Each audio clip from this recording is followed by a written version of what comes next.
time now for the most motivational segment in all of sports, the Bud List. Also the time where we read some viewer mail that we get every day. Dear Wildes, happy Thanksgiving. Well, thank you. Love the show. Did Brew continue his hot streak over the course of last week's Bud List? Well, thank you very sincerely, Ryan and Brian, as always. Let's take a look at the Bud List standings, or really the results. Brew, you kind of walked yourself into a loss. Well, I knew, here. obviously, I was going to have a loss unless the Colts and Chiefs tied. But look, I don't count that against the momentum of the Bud List because somebody had to lose. And Jones had his team in position to win. Oh. So I think think that's a tied in regulation. Yeah, I mean, so I don't look at that.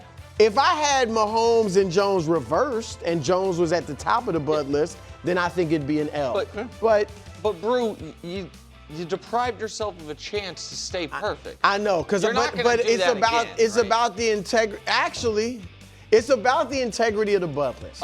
It is about who is under pressure. It's not about me. The Bud List isn't about my motivational magnificence. Okay. It's about who's under pressure, and hopefully they get motivated, coach, but it's about the players or the coaches, not Brew. So here we go. All right, at number 3, we getting right into it. Dak. Because this is, contrary to popular opinion on this show, a playoff game, Dak. You lose this. He's not out. You're not. I don't think you're getting in at 10-6-1. All right. Of course, I know it's not officially a playoff game, but for all intents and purposes, this is your season. Now, you have had a phenomenal season, second best ever. His second best season. 2023, it was better. Yeah. You finished second in the MVP race that year. But I would say this. That season obviously ended ugly in the loss at home to Jordan Love in his first ever playoff game in the Packers in the AT&T Stadium in Texas. But if you can just get the Cowboys into the playoffs, I think a lot of people would look at this as thus far the shining moment of his career. Like if he just, after that slow start. Oh, if they make the playoffs this year? Yes, if he beats, you got to beat the Chiefs, I believe, to do it. And if you do that and then get the Cowboys into the playoffs, I think it'll be your shining moment thus far, almost regardless of what will happen in the playoffs, although you would take a ding for another bad performance. But here it is. You got a chance to beat Mahomes and the Chiefs and maybe end their season and extend yours. Dak, good luck. All right, at number 2, I don't care about my record. All right, it's who needs the motivation, coach. And Patrick Mahomes, I'm shocked that I'm the only one that thinks if the Chiefs, I know what the computers say. I know what the analytics nerds say. And all of that, the algorithm and the football indexes and all that. And I know 11-6 can theoretically and should get you into the playoffs. But my thing is this. If you lose to the Cowboys, who still, I get it, that the defense has improved somewhat, but it's still, in my book, toothless. All right, it's not a great defense. If you lose to them and you really need this game, then I can't be confident you're gonna win out. When you got Houston, you got the Chargers, and they would you got have to Denver. win out. The Cowboys have to win out right now. Yes. If the Chiefs lose, they're not They dead, pretty much but gotta they have win to out. win out moving forward. Like they could have a better record and it's a good chance they have a better record than the winner of the AFC North. Correct. But and miss you the still playoffs. wouldn't get the playoffs. Correct. So this is a big moment, Patrick. And I'll say this. I brought it up somewhat about Dak. I mean, obviously, Patrick hasn't achieved beyond, whatever we could imagine. However, if he were to, obviously not just get them in the playoffs, but if he were to get them to the Super Bowl and win it, and we all know that's on the table if they get in the playoffs, I think a lot of people might say this was his greatest achievement. Maybe. Now, he's had tons of great achievements, but to come back from the dead, if you will, I mean, to come back from 5-5 when everybody thinks you're done, the dynasty's over, you're not Patrick Mahomes that we used to know, and win the Super Bowl, that would be huge. Patrick, I believe in you. At number 1, Lamar Jackson. Now, Lamar, look, I know he kind of admitted it, Wildes, in that clip we showed. Yeah. That, hey, it came at the wrong time, but I'm out there, I got to play better. I applaud you for not putting a big emphasis on your injury. Some players might be like, well, I'm banged up, but hey, I'm gonna fight. I'm gonna do my best, but yeah, my foot's not what it used to be, and I can't run like I used. I applaud you for not doing any of that, and you're right. When you're on the field, you got to produce. I don't care if you're banged up. I don't care if you're hurt. And this is a get-right game if there ever was one. This defense in Cincinnati, contrary to what Wildes thinks, is the worst defense in football by a large margin. A large one. They can't stop the run, so Derrick Henry should be able to go wild. They can't stop the pass, so you should be able to have a great game. And what have they given up? 35 points, I believe it was, in the last few games. All right, so this is a get-right game for you, Lamar. And the defense has supported you and is playing well. And so now you guys have to pick it up. And if you can get close to the real Lamar, the superstar Lamar, then you guys are really starting to build toward being able to make some noise and be a real Super Bowl contender in the AFC. Lamar Jackson, you know I believe in you. Well, I'm thankful for the Bud list. I mean, we're going to Thanksgiving. You should, on your IMDb page, you should have Master of Motivational Magnificence on it because it's just so good. Thank you. But I'm gonna add a friend of yours, someone near and dear to your heart. I'm adding Brock Purdy to the Bud list. Ooh, that's and here's why. If Carolina could have done anything with those 3 interceptions, I really believe we'd be talking about the fact that he got yanked in this game, that Brock Purdy had gotten taken out, and will he start the next week? Is there a quarterback hunt? All those things, but Carolina couldn't capitalize on it, which was his saving grace.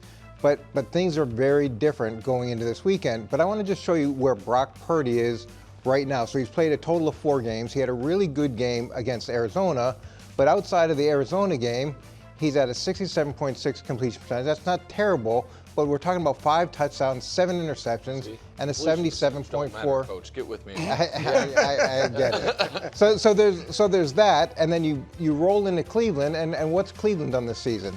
Well, Cleveland's done a lot of things, and they've created a lot of problems for quarterbacks. They've created a lot of problems for offenses. But you can see second, third. On third down percentage, they're third. In the red zone, they're 7th, but over the last 3 games, they've been 2nd in the red zone, so that's going to be a problem. Turnover or takeaways, they're 9th. So they can create a ton of issues, and the way he's been playing, if it doesn't get a lot better, maybe this is another situation where we're talking about the possibility of Mac Jones coming in. Coming in the game.